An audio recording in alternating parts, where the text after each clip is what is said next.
lot to unpack. We've got a lot of blood in the streets. There's FUD. We got DeepSeek tanking markets. I'm not sure what to make of all of that. My prediction is it's just letting everybody load up one more time before Chinese New Year tomorrow. What's your hot take? Welcome to the show. Hey, welcome, and thank you so much for bringing it back. This is episode 99. Let's not hold that back from our listeners here. We're on the cusp of 100. So this last episode, 99, will be the last long, destructive tale of that year of the dragon. And the next time we record, we're going to be in that serpent, snaking around, figuring out how to weave in and out and how to find the right little eggs to munch. But yeah, I would say FUD, loud and clear. I mean, to say Wall Street got spooked is the kind of words that people used to use like 30, 40 years ago. How exactly did they get spooked by that cute little whale? Michael, that little whale wants you to deep seek. And I mean, what's your take on that little cute thing? Is that a real app or is that just... Grab a drink. It's time for another episode of Off the Record, on the Rocks. Join Michael Toner and Ankarina Lara as we discuss the latest in all things Web3, AI, metaverse, and crypto. Tune out the noise and turn up the signal as we pour ourselves into the future. Better make mine a double. Trojan horse for the Chinese government. I just saw so many different takes. I mean, the very first take that I saw was on the morning. So if we're recording here on Tuesday, I guess it had to have been Monday morning. I mean, this is how fast this whole thing moved. This is crazy. This is yesterday we're talking about. And the first thing I saw was Mark Andreessen's tweet, and it just said China's Sputnik moment. And I was like, what? Literally, I'm like, what? What is going on? They're on the moon? They already made it to Mars? They already built the rocket? What did I miss? The AI went to Mars already? No. So I see Sputnik moment. And then I'm like, oh, DeepSeek, the next headline, very next one was DeepSeek wipes $1 trillion from US tech giants in one day. And I started digging into this rabbit hole and I'm like, oh my gosh, like what the hell is going on? We have Chinese made AI. And then today I see Microsoft wants to buy TikTok. And I'm like piecing all of this apart and trying to make sense. Is it about the AI or is it about having the built-in audience with which to point the AI at to extract this consumer value from? Microsoft, we know, needs to have skin in the game. They tried to put up billions for OpenAI and Sam Altman and all of the equity issues that ensued with who owned that. Now TikTok, Chinese owned, but has to be American owned. At the same time, we've got Chinese DeepSeek AI. Like, I am really trying to make sense of all of this. Let's leave all those pieces out on the table because, like, sometimes you got to break yourself apart before you can put yourself back together, right? It's wild. We talked about this 2 episodes ago, that there's a cast of characters. They happen to be in the rotunda, and we were being introduced to this new TV program, this new episodic show, which I thought was a weekly show. It almost seems like it's a daily show. It's nonstop. It's been 24/7. It's a nonstop party train. But everyone was going to get their thing, right? We kind of joked that the president would say, okay, and you get NASA, and points to Musk, and okay, and you get TikTok, and points to somebody, and you get this, and you get that, and you can sell weapons to Ukraine, and you can do that, but you can't do this. And everyone's going to kind of get their little assignments to kind of move forward all these insane initiatives. But then I'm starting to kind of roll it back a little bit to that conversation you just referenced with Satya Nadella at the table with OpenAI, with Tim Cook at the table with OpenAI, and both Microsoft and Apple went away from the table, we're told ostensibly for 2 different reasons. Apple flew too close, thought a little too much military, a little too much DOJ, a little too much money from Saudi Arabia. This is not Apple, and they left. Microsoft was like, we're all about all of that, and here we are. Here's the money. And then supposedly Sam Altman like personally offended a bunch of people in the series of those meetings. I don't know what had to have been said, but Microsoft went away. So now, is it sort of the thing where if Microsoft were just to get TikTok then wouldn't that kind of make better or smooth out all of that bad blood? It kind of takes care of a couple things, right? Because if we know there's this new thing called Deep Seek, and is a little cute whale that could be a Trojan horse for a really bad malware app that we don't even know is going to happen. And if you're China and you just had TikTok ripped out of your hands, then you're like, hey, everybody, watch this. We have this new thing. It's like, this thing over here you love so much, don't worry about that. Microsoft is going to take part of that. But there's this new thing over here. By the way, we built it in 2 months with $6 million, and it's really fast and really good. And everyone's like, oh, no. Oh, no. So it feels like there's not only that money grab, like you described, tanking stocks to get a haircut on the price, but a little bit of a switcheroo quid pro quo of, okay, China, put your app in the App Store because we're taking TikTok out of China. And then Microsoft actually has no more beef because they got one giant piece of that crazy pie. I love that we put all the pieces out on the table. We're talking about global policy, global negotiations. We're talking about global chess pieces, technology worth billions of dollars that we know there were already some handshake deals that said, okay, China, let's not let the AI control the military. We know that the rules of the negotiation, the rules of the new TV show, at least the guide rails of the plot, were supposedly established of we won't let it have access to the nukes. But now this new AI platform that in under 24 hours outperforms all of NVIDIA's latest GPU technology for only $5 million. It's this cheap superpower AI that China's got. Don't you think that would spook the market? Put a ton of FUD right into all these technology companies, everyone who's invested into NVIDIA. Yeah, we need TikTok back in the news. We need Microsoft buying TikTok. And I did see today, in the wake of all of that, OpenAI launches ChatGPT Gov for U.S. government agencies. This is from CNBC, Hayden Field, this morning, January 28th, 9 a.m., the biggest product launch since OpenAI's enterprise rollout. It's called ChatGPT Gov and was built specifically for U.S. government use. Isn't that convenient? That sounds like American AI to me. That does sound like American AI, doesn't it? It sure does. When it's chatgpt.gov, because that's how they're going to access it. Just like alongside doge.gov. They're all going to be intertwined.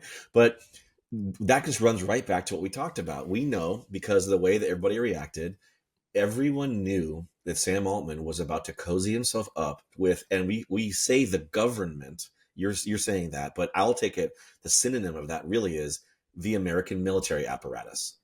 Because a thesis that I have, and I'm exploring, and I'll run it by you, is that the same behavior of the cabinet members and the cronies and the people who the president would have surrounded themselves with, going back to George H.W. Bush on through W and in the incursion in Iraq and everything else, is the government at the time, were responding to the whims, needs, interests, and desires of the military, right? We see these pie charts as we start going into the 2000s, early 2000s. Gosh, how come we spend this much on schools and this much on our roads, but the whole giant pie to order more Raptors and order more, drones and order more aircraft carriers? It was the American military apparatus as a hardware manufacturer that had the president's attention. Fast forward to today, we have the same kinds of people in the ear of the president, but these are now the software manufacturers. Mm-hmm. And their primary function is and will always be warmongering. Because we've learned, we talked about this on the show, for those of you just tuning in and those who've been with us for a while, the marriage famously of Apple's hardware and software makes them a perfectly walled garden. They run the entire system from front to back. Go to an Apple store. The experience is pretty amazing. Well, what happens when you take the American military apparatus at hardware aircraft carriers by the dozen with planes on them that cost $3 billion each. What happens if one gets shot down? Just build another one. It takes 6 months. Marry that with software, and now you have a walled garden to protect the American dollar and its power. Because you better believe when these two things are working in lockstep, we can just go and get Greenland. We could just go and get the Gulf of America. We're just going to go get it. And so you see Sam Altman up there. He literally just looks to me like a young Donald Rumsfeld, or just a young, just another one of these guys who has one path to follow. And that is move forward America's dominance in the world. And in this case, we're seeing it as militaristic software. Look, I think we also have to take into account the American narrative and the global narrative. And I talked about it at a global scale in these global negotiations, and China owning TikTok. And maybe that is some kind of a make good for Microsoft, even in their defense apparatus. Maybe they're losing some of the stronghold that they once held over the defense contracting space. If that's been a long joke here in DC, if you work in defense, you don't carry an Apple iPhone. You carry around a laptop running Microsoft Windows on it. And maybe that make good allows room for this new player, this new AI, and maybe other players. Maybe it does include Grok. Maybe it does include some Solana run AI agentic blockchain. I'm just saying, Doge, you name it, whatever they're going to bring in, these oligarchs who now are the software guys are going to place their projects. You've called this. I think this will continue to shape up to be a very strong narrative in 2025, which is there will be a place for each of these currencies. Let me phrase this very simply. This struck me today. Cryptocurrency is the currency of AI. Crypto is the currency of AI. And so whatever AI is going to go run in this department and whatever AI is going to go run in this agency, there's going to be some crypto, some on-chain blockchain record of the transactions. We're starting to see some of this take place. They're freezing all these government grant programs. They're freezing these budgets. They want to install Doge into how the money gets transferred from the central entity into these government agencies, not for the use of cryptocurrency by itself, but for the transactional data that now their AI, American-made AI, can study the efficiency of those transactions all the way down to the person doing the work at the end of that supply chain, the value chain of America. And that is a big, bold prediction that I am going to have to unpack that thesis. But if you can start to track the dollars and how they flow through a company and how they flow through value creation all the way down to the salaries that get paid, that can become very efficient. But it's who's making the rules at the top and whose definition of efficiency. As long as it's American made, are you and I okay with that? Or do we have to zoom out and look at a global scale when we're talking about AI? There's a lot there. There's a lot there. But I love the idea that cryptocurrency, how did you phrase it again? Very simply, one more time. It's crypto is the currency of AI. So right. What I start to think about, and you say like which blockchains and which currencies, well, I could probably count the 5 on my hand that are likely the ones that will be pursued, right? Can we make it Bitcoin? Well, no. Why? Well, we can't control that. Can we make it Ethereum? Well, not yet, but if somehow we get Vitalik Buterin in a jail somewhere, we could go ahead and control that. Okay. Well, how about our pal Andreessen Horowitz? There's a saying that children say in the schoolyard: whoever smelt it, dealt it. There's another way of saying it when I was a kid, which was whoever denied it, supplied it, which referred to people breaking wind in a closed classroom in the rain and everybody pointing at the one kid who's the first to say, "Oh, who did that?" Well, that's the kid who did it. Andreessen Horowitz was the first kid on X to say, "Wow, this is China's Sputnik moment." No, sir, you're the one with gas. You're the one with gas fees and with gas. No more Firehouse Chili at the Red Robin Club for you, pal. And he is the one who happens to be in full control of the Solana blockchain.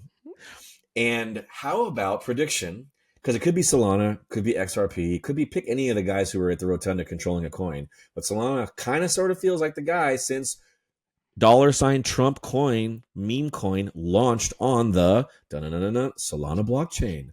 What if that blockchain becomes the first government obfuscated blockchain? Meaning it is, because by definition, the blockchain and the ledger are public. They're supposed to be available. They're supposed to be transparent. They're supposed to be obvious. That's the sort of the idea, the core idea of cryptocurrency. The premise. If crypto is the currency, the whole premise of it, right? The whole cryptocurrency, if crypto is the currency of AI, and you need the government to do stuff on a blockchain that they don't want anyone to know about, well, then maybe the new privacy protocols that get worked on and rolled out across Solana, which sounds like a cool project for protecting you the way Apple does, is just really a way to hide the dirty shenanigans of the United States government while everyone else gets scrutinized for their transactions on actual open blockchains. Look, I think that is a place for you and I and our listeners to keep some level of attention, in that the moment that the narrative from our leaders becomes transparency, and the narrative becomes the use of these innovative tools for the efficiency's sake, so transparency, efficiency, all these value propositions that blockchain truly can deliver on, asking the other question, which is, what's the motivating factor? Are the incentives aligned for that kind of use of blockchain in government transactions? If we're tracking money to government agencies and then we're tracking that money to suppliers, to what end? Are we going to start cutting education spending? Are we going to stop cutting infrastructure spending on bridges? Now, all of a sudden, whose AI is making the decisions about those microtransactions? We've talked about this. We've talked about this from both sides, up and down this new ecosystem that's being built. I want to keep us focused in on what all of this is going to mean for jobs, for creation. We talked about it from a global economy. This FUD in the markets, I think, spooked a lot of people. People worried about their 401ks, people worried about their stock portfolios. I really think that all of a sudden it bounced back the very next day. And that I'm still very confident that a Bitcoin strategic reserve and the legislation, and maybe this is where we should move the conversation to, which is the rules that are now being set, the American rules that are now being set of what is an American blockchain. We just talked about Solana. You said it can't be Bitcoin, but maybe it can, depending on how much more Michael Saylor buys. If he's got it all, then maybe mathematically it can be American made. There's a good headline. I don't know if you caught some of that, but by simply putting rules and regulation around these Bitcoin ETFs, and then starting to say the only assets that go into a strategic Bitcoin reserve must be American made, then by default, you have now said that this asset has to have been American made because it meets the criteria to put into the American strategic reserve. They're starting to define the rules of these AI currencies, these cryptocurrencies. So mathematically, I like the way you positioned that. So just for listeners who are new to the space, Bitcoin is a cryptocurrency, but it is unique among the millions of other cryptocurrencies that exist alongside of it. Why? Because the creator of it is unknown, the same way that we're not sure who Shakespeare was or if there was a plurality of people. 2, there is no company, there's no address, there is no human who lives in a house, who runs it, who can be doxxed. There's no knowledge of where that human's children go to school, and there's no real way to threaten the progress of Bitcoin because it's technology and an algorithm that the community of Bitcoin developers works on. That's a very important distinction. So what I think you're saying mathematically is, what percentage of known Bitcoin can Michael Saylor buy? Because Michael Saylor is buying it. So here's the sort of the paradoxical philosophical question. There are two sides to the Bitcoin mathematical equation you just outlaid, right? You have one guy whose name is Michael Saylor, who runs a company called MicroStrategies, who we think owns the most Bitcoin of a single entity in the world. I believe that's true. We'll check the data on that. We, of course, have the United States government, who has been seizing ill-begotten Bitcoin from things like Silk Road, but hashtag Ross is free. He got pardoned. The guy was in jail for 12 years for making software, right? He became a threat to national security for making software. Now he's free, and who knows how much Bitcoin he has. But the DOJ has all the Bitcoin of his, 3 billion or whatever that they seized. So at a certain point, you would have to mathematically have a majority of Bitcoin, I think what you're just saying, your thesis, to control it. But we know that Bitcoin is mined. There's another constituency, which is mining Bitcoin. And you're not going to find the last Satoshi to make the last Bitcoin until the year is 2140, right? It's another 120 years from now. I believe so. That's right. All of the people we're talking about and us here on this podcast are going to be so long gone when this final Bitcoin is discovered. So the mathematical question is, can you control enough Bitcoin in the now and control enough mining for the future? Because if you can mathematically control both of those two lines that are arcing, you're going to hit that nexus at some point where you will have absolute control. So part of the thesis that you and I talked about a couple of shows ago is, what better place to put mining servers than all of the empty bank vaults in the United States banking system? What if the banking system becomes the mining function, the private sector becomes the buying function, and America can fund its AI all day long with the currency of AI, which is crypto? I see these two things coming together hard in the US's favor. And I think everyone else is woefully behind. That's why the disinformation wars are starting. I think, made in America takes on a new meaning when you're talking about crypto made in America. But if we're talking about this hardware and software, made in America meant physical things. Now it can be computer assets, digital assets, literally money. In this case, Bitcoin, to be mined. It makes a lot of sense to me. It is 2140. I think would be the last year after the final halving. So every 4 years to get to the 210,000 blocks. The last Bitcoins would be mined around the year 2140 from a technical perspective. So that is interesting when you start to look at a 100-year cycle and you think about even the headline I think we talked about last show with Gensler saying for 10,000 years we had gold and now we have Bitcoin. Like, it is a defining moment to be talking about this truly changing of the guard, this changing of from physical currency to digital currency, which will rely on computer chips and computer networks. And there is that connection into AI. One other interesting headline, I don't know if you saw this. This is from yesterday, January 27th.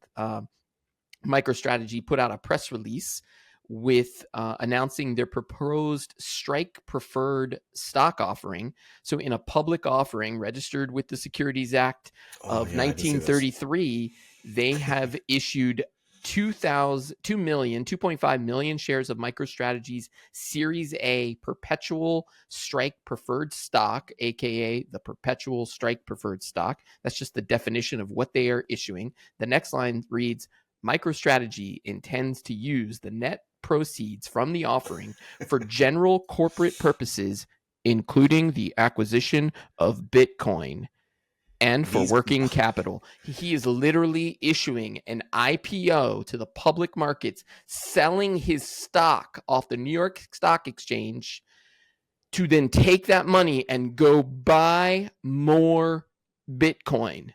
How much more bullish can you be? He did that right when everybody else is talking about DeepSeek and markets tanking and blood in the streets. And what's he doing? He's buying more by the truckloads. He's selling his own company's value to borrow against it to go buy more Bitcoin. The really interesting thing on this one, this is actually fascinating. We should go back and do some research. When you scroll down this press release and you get to what is called the boilerplate, every publicly traded company has one. It is the about section. The about section on MicroStrategy now reads, MicroStrategy is the world's first and largest Bitcoin treasury company, period. The world's first and largest Bitcoin treasury company. What does that stand for? BTC. All caps, Bitcoin treasury company. We are a publicly traded company that has adopted Bitcoin as our primary treasury reserve asset. They are the world's first and largest Bitcoin treasury company. Wow. From the horse's mouth. That Michael Saylor just out-doged Elon. Because Elon made an acronym out of Doge and got himself an office in the West Wing. And Saylor just went ahead and took BTC and said, sorry, guys, like we predicted. He's like, hey, everybody, I'm the guy you should tap to run the strategic Bitcoin reserve. Why? Well, it's in the boilerplate. That's what we do. That's what we do. What we've been doing. And when you're talking about, look, not financial advice, of course, but some people on this call have done things like Michael Saylor. You know, you might borrow against your own 401k to buy Bitcoin to put back what you borrowed within your 90-day window, but assuming it's going to go up, making some profit. There's some risky behavior that may or may not have been performed by people on this call. But Michael Saylor is in a place where he's like, I own a company. And to your point about the old way, American-made, terrestrial companies, there's an office. If your office is fancy enough and your company's fancy enough, you get to rename the street that runs up to your office. 1528 Procter & Gamble Way or whatever it is. And he's like, you know, that is not in the metaverse. It's a physical place where we have ergonomic problems and HR problems and humans get old and have to retire. And so therefore, I could honestly care less about this giant company I built because I know in 115 years, when the last Bitcoin is found, this is all gone and no one cares. So I will extract just wringing out value, but selling your company to buy something virtual that you will control and then get tapped to become the head of the new strategic Bitcoin reserve. I mean, these are not like hidden movements. If anything else, Michael Saylor's crazy moves are as public as his blockchain moves. He posts every time he buys. Yep. He posts the chart, the receipts. He is as transparent as it gets. Probably more transparent than the government would like. But that's him. And he's, like you just said, he boilerplated him. He got him.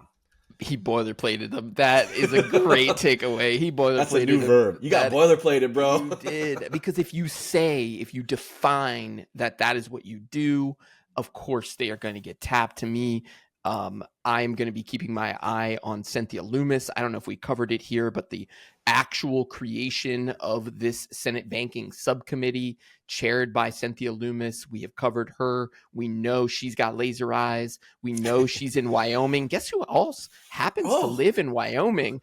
So interesting. They must be neighbors over there on Procter & Gamble Way. But Wyoming is where the CEO conference is held. Oh, they do the tech retreat. Remember at the Tetons. That's right. I forget the name of the guy who started it, but there's the Illuminati of this new era that we're talking about. Like the old days was, let's go to Camp David, get a couple highballs, and we'll buy some aircraft carriers. The new is, let's go to Wyoming, put on your waders, we'll go fly fish, we'll have a steak. Hey, I'll even take you to watch a rodeo, and then we'll just plot the way that we manipulate the administration to our technical ends. I forget the name of the guy. We'll have to look it up. One of the famous tech guys started that retreat in Wyoming. Well, it might be Mark Andreessen, if that's who I'm thinking of. But Harrison Ford might be his name. I heard they have a ranch somewhere in Wyoming too. So keeping the eye on the Senate Banking Committee, I think they're going to start to write these rules for this digital asset reserve. I think there will be more than just Bitcoin, but we just clearly made the case that it will be led with Bitcoin. There's no doubt in my mind that there will be a Bitcoin strategic reserve, this Bitcoin treasury, probably purchased from a Bitcoin treasury company, because we wouldn't go buy it off of Silk Road. We're going to buy it from MicroStrategy. That's what they've always done, right? You want American Bitcoin. Like, you don't want the Bitcoin that I found in Singapore. You don't want the Bitcoin that I found in Ireland in a trash dump that took the guy 8 years to exhume. That doesn't sound like American Bitcoin. That sounds like ill-begotten Bitcoin. Well, here's a very interesting one. I'm actually Googling the headline as we talk, but as we talk about American made, we're talking about Bitcoin. I saw this morning. Coinbase gains approval to launch in Argentina. The moment that we're talking about American Bitcoin being greenlit right here comes Coinbase right out the other side, right out the back door of the garage, heading down to Argentina to launch their Coinbase platform. Coinbase has received regulatory approval to launch in Argentina, where 5 million Argentinians use crypto daily, with 87% believing crypto can boost financial independence. Coinbase is bringing its secure platform to help locals navigate inflation and financial instability. Those last 2 points are the bang, bang. Bang, bang. What did America used to do to countries that had problems with inflation and problems with economic stability? Well, we send in an economic hitman from the World Bank, from the International Monetary Fund. Hey, you guys seem like you have trouble with your economy. Here's a loan of a bunch of money. Let us help you. We'll help you build stuff, and we'll keep you under our thumb. We used to also couch it, and we talked about this a few episodes ago. We'll say it again. I like to say this because I think it's a good metaphor, but manifest destiny. Manifest destiny gets invoked, or was invoked, to go and take stuff, physical stuff. Could it be land from Native Americans? Sure. Could it be land and resources and humans from Mexico? Yeah. Could it be a canal and a warlord general, and also the United Fruit Company, and get a new headquarters there? Yeah, be Panama. That's manifest destiny. Well, there's a certain colonial style behavior in those moves, right? We are setting these outposts of Americanness in these foreign places. And now, like we just said, the mongers don't need hardware. They need software. So now old Armstrong and Coinbase are being deployed. Let's use some terms that we know, because now the government is very, the whole United States is militaristic. They talk about receivers on football teams as the quarterback's weapons, for Christ's sake. So we're sending Armstrong down into Argentina with his weaponized little app on the phone that's called, it looks like, a beautiful picture of Jesus that says, I'm going to save you from your economic ruin. And guess what we're going to do? We, with our American crypto, are going to use that as currency to further our AI by extracting value out of all of the countries that can't stand on their own 2 legs. We're not giving you a loan. It feels better, doesn't it? We're not giving you a loan you can't pay back and ruining generations of people in your country. We're just giving you freedom, economic freedom. That's what they say out of one side of their mouth. The same way that Armstrong walked out the back door to Argentina, out of the backside of his mouth, he's like, oh, I'm going to get that office in the West Wing too. Just watch. Deploy me as a weapon, sir. Deploy me as a weapon.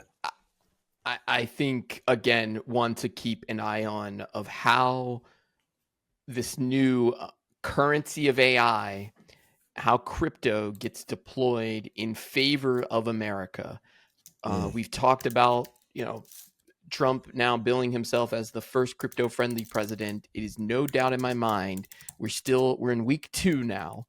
First 100 days, in the first 100 hours, the amount of crypto regulation, rules, banking committee moves from Michael Saylor, definitions of strategic reserves, and here comes Coinbase already going out on their first international mission. Like, they were ready to go. That's the other thing we talked about a lot of times. This stuff happens so quickly, it's hard to keep up with all of it. Some of these chess moves are well in the works. That is not a fly-by-night operation. They No. didn't decide This is like a year or more. to This go is like, down to as soon as- Argentina. As soon as SEC is suing him, he's already cozying up to the next administration. Like, hey, they've been holding me back. What can I do for you? Yes. That conversation probably happened 2 years ago. Yes, and it is all leading here in Q1 2025. I am very interested to hear where markets go. Chinese New Year, to me, I don't know, I haven't looked at the data, but to me it feels like the narrative in the public discourse is that China is winning this AI battle. But just yesterday, ChatGPT gets unveiled for America. Maybe there is some catalyst, some motion, some news announcement. Trump has been a little bit quieter here, at least in the past 12 hours. Maybe there's something that puts America back in that driver's seat. I'm just, it's interesting to think that game is happening at both the market level, at the technology level, and the pandas got debuted here at the National Zoo over the weekend. Just in time for the Chinese New Year. And you look at all the order of events. You said, hey, all these guys are tech guys. They all started CES. Kicked off the year at CES, made sure the tech guys had their stories straight, right? Not a lot of government guys at CES. Tech guys get their stories straight. Get on a plane. All the G6s and G5s fly into the East Coast. They're all in the rotunda. Now they're all playing the part that they are hoping. They're actually kind of all auditioning. It was a casting call. We're auditioning for a part in the rotunda. Where do they go from there? Well, they go to Davos. So we went from hyper local Silicon Valley tech to domestic American inauguration to global. We're seeing the natural up the chain movement. What happens immediately after Davos? Well, gosh, China launched the most powerful and the most cheapest made AI. That's what the news story says. And don't worry about that. The pandas are back. And now on the cusp of the start of the party of the Chinese New Year, wouldn't it be nice if we could tell a story where things are surging here in America, where we're in control of the narrative. We're not letting news and FUD come out. And the reason I say all that is because there was a point you had made earlier, which I think is a really interesting one. And it steers into my thesis about just how the military effectively is running now, both the software and the hardware arms, is it was Xi Jinping. It was not the United States. It was not Europe. It was not Russia. It was China who said the AI should not control the nukes. That came out of China. And no one else said anything.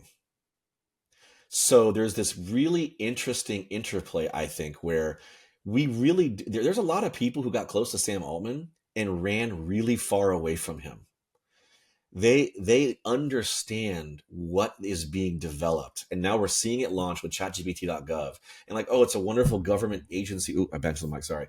A wonderful government agency and resources and all that. But what is it really?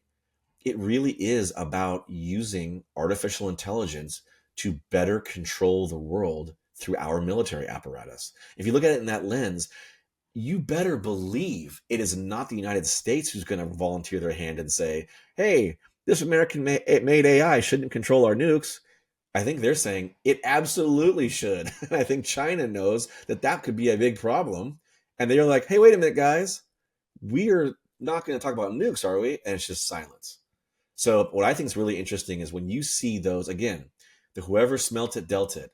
Andreessen in the Twitter X posts, you know that fix was in. You know Solana blockchain is going to have a catbird seat. Xi Jinping's like, guys, we got to worry about the nukes. What are you building a gigantic army, sir? What are you talking about nukes for? It's almost like they're kind of putting it right on the nose in a way that makes it seem like they care about the outcome, when in fact, I think it's just that they're concealing the deeper narrative that they're most involved with. It's going to be a long it's a heavy sigh. It is. I mean, trying to think about the existential crisis, what this means for jobs, for humanity. I kind of went down a path there of universal basic income. We didn't call it that, but take that with now we're talking about AIs controlling nuclear weapons at a global scale, billions of dollars, stock markets, people's livelihoods. I think we're going to see a quick whiplash in America of people starting to quickly want to get back to work, quickly want to avoid all this money, avoid all this technology, all this AI, all these robots, all this shit happening at CES and at Davos and whatever, and what Jamie Dimon and BlackRock. And even as I'm playing it all back through, I'm like, we do need our Sputnik moment. If that's China's Sputnik moment, then when are we going to Mars? What is the equivalent of that? And that will be something to keep an eye on. Final thoughts, close us down here. Yeah, just one final thought. I don't know if you caught this article. It's really interesting. But again, FUD or not FUD, or I don't know what, but you talk about space tourism and how you can get those high altitude arcing flights where you'll get a couple, minutes of weightlessness, and then you'll have space tourism to the moon, etc. But I've already seen that Elon has filed for and is already setting up an entire plan for a resort that is off terrestrial Earth. It's going to be called Mars-a-Lago, and it's going to That's all I got for you, man. Well done. I'll talk to you next week. Well done. We'll do it again next week. Bye. That's all the time we have for this episode of Off the Record, on the Rocks. Join us next week for more news on all things Web3. Check, please.